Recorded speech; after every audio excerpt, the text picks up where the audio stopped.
बिस्मिल्लाहिर्रहमानिर्रहीम, अस्सलाम वालेकुम। क्या हाल चाल है आप सबके? मैं भी ठीक ठाक, आप सबकी दुआओं से। तो अभी मैं कर रही हूँ यहाँ पे खाने की तैयारी, और खाने में आज मैं बना रही हूँ बहुत ही ज़बरदस्त और अलग सी रेसिपी, जिसका नाम है महारानी चिकन। ये चिकन जितना सुनने में अलग सा और ख़ूबसूरत सा नाम है ना, उतना ही ये खाने में बहुत ही ज़बरदस्त बनती है। और अगर आप लोग इसको एक बार बनाएंगे ना, तो फिर आप लोग खाते ही जाएंगे कि यार कितना ज़बरदस्त इसका फ्लेवर आता है निकल के, और कितना ही ज़बरदस्त जो है ना ये चिकन बनती है। तो सबसे पहले हमें चिकन को जो है मैरिनेट करना है, और मैरिनेट बहुत सिंपल मसालों में होती है। ये पिसा हुआ लहसुन अदरक, साथ में हमें लीमू जो होता है वो एक पूरा स्क्वीज़ कर देना है, काली मिर्च का पाउडर और नमक। बस ये थोड़ी सी चीज़ें जाती हैं इसमें मैरिनेशन के टाइम पे, और इसको मैरिनेट कर दें आप 15 से 20 मिनट। अगर टाइम ज़्यादा है तो आप 1 घंटा भी कर सकते हैं, लेकिन 15 से 20 मिनट भी इनफ रहता है। फ्लेवर बहुत अच्छा आ जाता है इसमें। मैरिनेट करना लेकिन ज़रूरी है, इससे चिकन जो है ना बहुत आपकी जूसी और यमी बनती है। तो ढक्कन मैंने एक साइड करके रख दिया था। अब यहाँ पे हम तैयार कर लेते हैं इसका ज़बरदस्त सा मसाला, जिसके लिए हमने साबुत धनिया, सौंफ, साबुत ज़ीरा, बड़ी इलायची, छोटी इलायची, साथ में ही हमने ले लिए थे इसमें जावित्री जायफल, और इसको रोस्ट कर लेंगे हल्का सा। अच्छी तरीके से इसको रोस्ट करेंगे, मसाले को जलाना नहीं है, बस लाइट जो है ना इसको हमें बस भूनना है। तो जैसे ही मसाला ये सारा भुन जाएगा, उसके बाद हम इसको मशीन में डाल के पीस लेंगे। बहुत फाइन हमें इसको पीस लेना है, दरदरा नहीं रखना है, बहुत बारीक सा इसको पीसना है। आप चाहें हाथों में इतना अगर है भाई दम तो आप हाथों से भी कर सकते हैं, लेकिन मेरे तो हाथों में दर्द शुरू हो जाता है, तो मैंने खैर इसको मशीन से ही कर लिया था। दूसरी तरफ इसका बहुत ही सबसे जो कहते हैं अहम जो इंग्रेडिएंट है ना, वो है काजू। इसी से इसकी ग्रेवी का जो एक टेक्सचर बनता है ना, वो इसी चीज़ से बनता है। तो काजू और हरी मिर्च दोनों चीज़ों को भिगोकर मैंने दूध के अंदर रख दिया था तकरीबन 10 मिनट के लिए, ताकि अच्छे से जो काजू है ना हमारे वो सॉक हो जाएं। जब तक काजू भीगे हुए हैं हरी मिर्चों के साथ, तब तक मैं यहाँ पे ग्रेवी तैयार कर लेती हूँ चिकन महारानी की।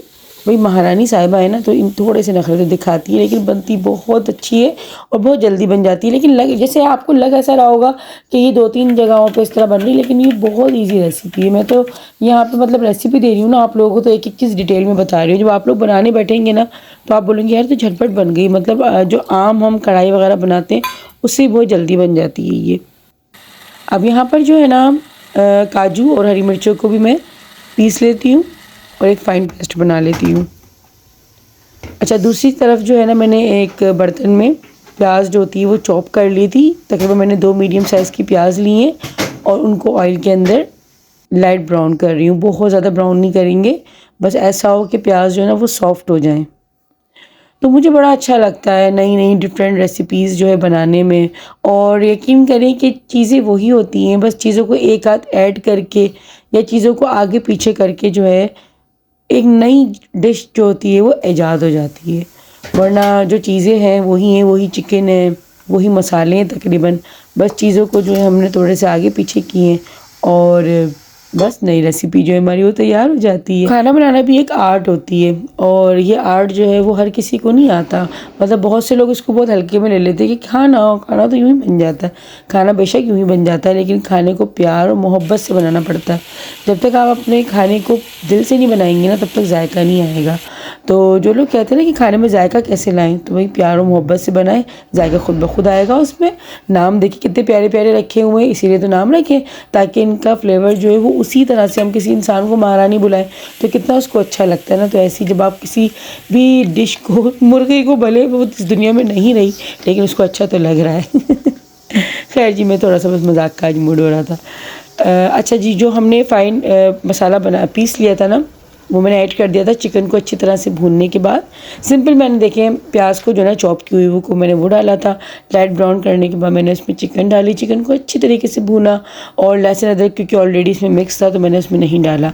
चिकन जब अच्छी तरीके से भुन गई तो जो हमने मसाला पीसा था वो डाला, और दही शामिल करके अच्छी तरीके से भूनने के बाद 5 से 6 मिनट के लिए हमने इसको ढक कर रख दिया, ताकि चिकन हमारी अंदर तक गल जाए।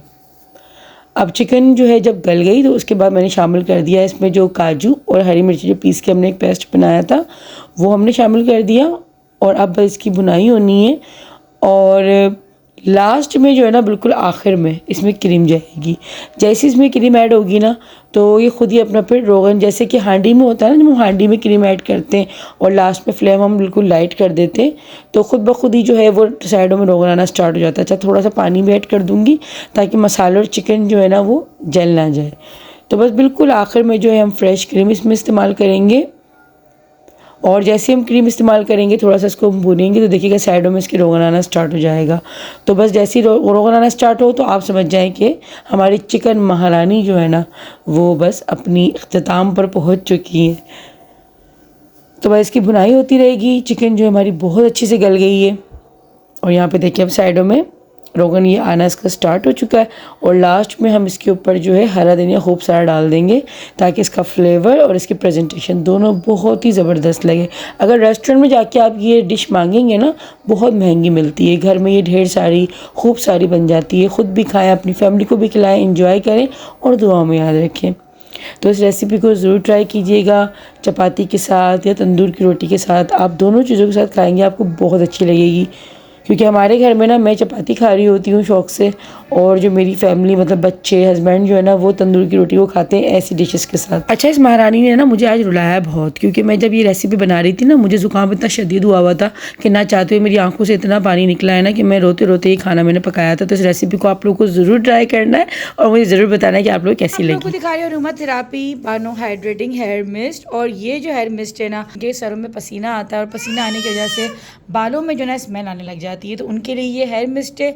आप अपने बालों में जो ना इसको स्प्रे करें और आपके बालों में जो ना इतनी कोई ज़बरदस्त खुशबू आएगी और बाल आपके स्मूथ भी हो जाते हैं और बहुत ज़बरदस्त सी जो ना आपके बालों में शाइनिंग भी आती है। इसको लगाने का तरीका ही बहुत आसान है। आपको सिर्फ बालों में जो ना दूर से इसको स्प्रे करना है। स्प्रे बोतल देखें इसकी कितनी ईजी टू यूज़ है। मैं अपने बाल दिखाती नहीं हूँ वरना मैं आप लोगों को अपने बालों पे जो ना अप्लाई करके दिखाती, लेकिन मैं इसका आप लोगों को दिखा रही हूँ कितना ज़बरदस्त। अभी मैंने सिर्फ 2 जो है ना इसको इस तरह पम्प करें और खुशबू इतनी कोई ज़बरदस्त है, मेरा पूरा कमरा महक रहा है। लेकिन सबसे अच्छी बात इसकी है कि ये आपके बालों के लिए नुकसानदेह नहीं है, आपके बालों को नुकसान नहीं करेगा बल्कि आपके बालों में एक्स्ट्रा शाइन लेकर आएगा और बालों को जो ना आपके हाइड्रेट भी करेगा। 150 ml की बोतल के साथ आपको ये मिल जाता है। इसको मंगवा कर अपने घर में ज़रूर रखें, क्योंकि पाकिस्तान का मौसम आप लोगों को पता है कि ज़्यादातर गर्म रहता है और गर्मी होने की वजह से जो ना पसीना आता है। पसीने की वजह से जो ना हमारे बालों में, सर पे, ख़ासतौर पे जो लड़कियां हिजाब लेती हैं, दुपट्टे लेती हैं सरों पे, तो उनके सरों में जो ना ज़्यादातर पसीना आ जाता है जिसकी वजह से स्मेल आने लग जाती है। तो खैर मैं इसको घर में ख़ुद यूज़ करती हूँ। आप लोगों को भी जो है ना मैं रेकमेंड करूँगी कि आप लोग इसको मंगवा के ज़रूर इस्तेमाल करें। डिस्काउंट कोड मेरा कूपन कोड 10 गुड़िया लगाना मत भूलिएगा। तरीक़ेकार सारा जो है पीछे डिस्क्रिप्शन में हाउ टू यूज़ सब कुछ इन्होंने लिखा हुआ है, लेकिन लगाने से पहले, इसको अप्लाई करने से पहले बस आप इसको चेक ज़रूर कर लीजिएगा। तो डिस्काउंट कोड मेरा 10 गुड़िया लगाना मत भूलिएगा। ऑर्डर करने के डिस्क्रिप्शन में लिंक है।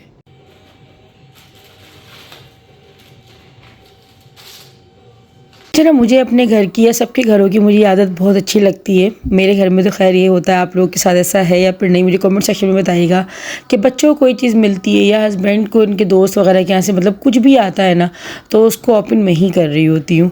तो ये चीज़ मुझे एक अल्लाह पाक का बहुत मतलब एहसान है, उस शुक्र है कि बच्चों की भी आदत यही कि मेरे हाथ में ही ला के देते हैं और हस्बैंड जो ना रख देते हैं कि तुम देख लेना ये चीज़ ऐसी मिली है। तो खैर यहाँ पर जो है ना आज मेरे हस्बैंड के जो फ्रेंड है उनकी फैमिली आई थी उम्रा करके, ये तबर्रुक वगैरह आया था, रखा हुआ था। मैं किचन में जो ना काम में मसरूफ़ थी उस टाइम पे, तो अभी फ्री होकर आई तो सबसे पहले मैंने ये तबर्रुक देखी। मुझे खुद को भी इशारा अदा करनी थी तो मैंने कहा चलो मैं पहले देखती हूँ। तो यहाँ पे ये बहुत प्यारी सी बहुत खूबसूरत सी जयनमाज़ निकली है और ये सारी चीज़ें थी। मतलब जो भी मदीने से मक्के से आता है तो ये तबर्रुकात वगैरह तो सभी लेकर आते हैं।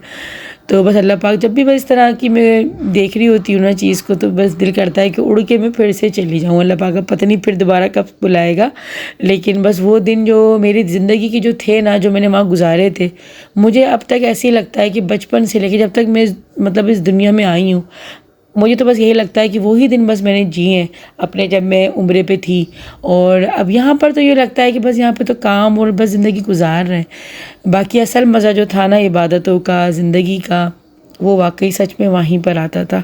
तो बस दिल थोड़ा सा मेरा आज इमोशनल सा हुआ था और तबीयत भी, क्योंकि बच्चों की, मेरी, सबकी ख़राब थी और ज़ैनब की तो खैर बहुत ज़्यादा ख़राब हो गई थी। मैंने आप लोगों को प्रीवियस व्लॉग में बताया भी था कि उस वीडियो में ज़ैनब की तबीयत ठीक थी, लेकिन जब मैं वॉइस ओवर कर रही थी तो उस टाइम पे ज़ैनब की तबीयत बहुत ख़राब हो गई थी। इबाद की पूरे हफ्ते बहुत ज़्यादा तबीयत ख़राब रही है, बहुत टफ़ टाइम देखा मैंने पूरे वीक। और यही होता है कि हम पता नहीं लगने दे रहे होते कि असल ज़िंदगी में हमारे साथ क्या चल रहा है, लेकिन अल्लाह पाक सबकी औलादों को सेहत दे, तंदुरुस्ती दे। तो बस अभी ये ना हमें जाना था ज़ैनब को हॉस्पिटल लेके, लेकिन वहाँ रश इतना कोई ज़्यादा और हर जगह हर क्लिनिक पे इतना रश है। तो क्योंकि दिल भी थोड़ा सा इमोशनल था ना, तो हम लोग आ गए थे मौला अली की कदम। और ये कदम गाह है, यहाँ पे जो है सभी लोग जो है आते हैं अकीदतमंद, और शिया कम्युनिटी तो आती है सो आती है, लेकिन हम भी आते हैं। और सब जो अकीदत रखते हैं और जिनको अपना सुकून जिनको मतलब होता है ना कि आप थक जाते हो दुनियादारी से, बहुत सारी चीज़ें आपको थका देती हैं, तो आप कहते हो कि कुछ ऐसा हमें जो है ना बस मिले कि हमें वहाँ पे जाके तो कुछ सुकून मिले, कुछ रूहानियत मिले। तो अक्सर यहाँ पे हम लोग आ जाते हैं, लेकिन मैं तो बहुत टाइम के बाद आई हूँ।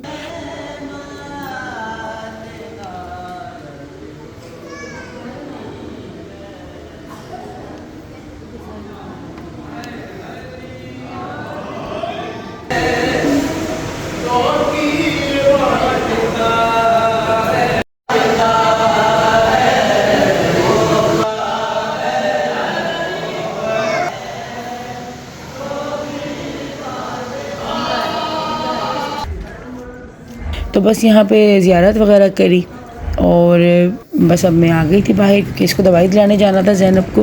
तो यहाँ से हम डायरेक्ट जो है ना अभी हॉस्पिटल जाएंगे। हर जगह मतलब सुबह से जो है ना हमारा समझ लें कि दोपहर को मैं गई थी, इबाद गए थे दवाई लेने के लिए, हम लोग बस आए हैं। तो ज़ैनब बिल्कुल ठीक थी, खेल रही थी, और इसके बाद इसको इतना हाई फीवर हुआ कि जो है ना बस मैं तो बहुत डरती हूँ बुखार से। मुझे मतलब बच्चों को अगर होता है ना, मेरी तो नींदें उड़ जाती हैं बुखार, मतलब अगर बच्चों को, क्योंकि मुझे ये होता है कि बच्चे को बहुत शदीद ना हो जाए, ज़्यादा दिमाग पे ना चढ़ जाए, मुझे पता नहीं क्या क्या वहम आने लग जाते हैं। क्योंकि जो ना जहांगीर को भी बचपन में जो है ना टाइफाइड हुआ था, तो उस टाइम पे भी मैं हिल के रह गई थी। तो बस अपनी तकलीफ़ जो होती है सो होती है इंसान को, अगर हम खुद बीमार पड़ते हैं। यहाँ पे रश मैं आप लोगों को दिखा रही हूँ, ये रश को इतना था, मतलब मैंने तो फर्स्ट टाइम ऐसी लाइन में लग के जो है ना, और ये रश ये नहीं था कि हम अगर यहाँ पर आएँ तो यहाँ पर हमें मिला है तो आप लोग बोलें कि आप कहीं और चली जाती हैं। हर जगह दूसरी जगहों पे तो इससे कहीं ज़्यादा रश है। तो खैर यहाँ पे एक डॉक्टर बैठती हैं, लेडी डॉक्टर हैं, तो उनकी दवाई जो है ना मेरे बच्चों को लगती है, क्योंकि ये किड सेक्शन है जहाँ पे हम लोग अभी खड़े होकर दवाई ले रहे हैं। तो बच्चे बेचारे तकरीबन बच्चों को जो है ना बुखार ही, यहाँ पर बुखार तपते हुए बुखार में ही आ रहे थे, और वोमिटिंग की चीज़ें आजकल बहुत वायरल जो है ना ये चल रहा है। तो खैर अब दवाई पिलाने का जो एक मरहला है ना, वही बड़ा सख्त और बड़ा मुश्किल होता है बच्चों को, क्योंकि बच्चे तो बेचारे वैसी बीमारी में इनके जायके वैसे ही ख़राब हो जाते हैं। क्योंकि इबाद तो माशाल्लाह बड़ा है, लेकिन इबाद ने इतनी अब इस बार तो ना इसने इतना तंग किया है मुझे, इबाद ने भी, कि मैं क्या बताऊँ। और आज तकरीबन 5वां दिन है इबाद को, कि इबाद कुछ खा पी नहीं रहा है बिल्कुल, इसने अभी छोड़ रखा है खाना पीना, हर चीज़ को कड़वी लग रही है, जबकि हम इसको इसकी पसंद की चीज़ें मतलब इसको हम दे रहे हैं, जो चीज़ ये खाता है ना अपने आराम से, क्योंकि इसको सिर्फ ऑयल बनाएं, खट्टी चीज़ें बनाएं, वरना ये है कि भाई जो चीज़ खानी बच्चे के कुछ तो खाएगा, लेकिन इससे कुछ भी नहीं खाया जा रहा है ना, ज़बान पे कोई चीज़ रख ही नहीं रहा है।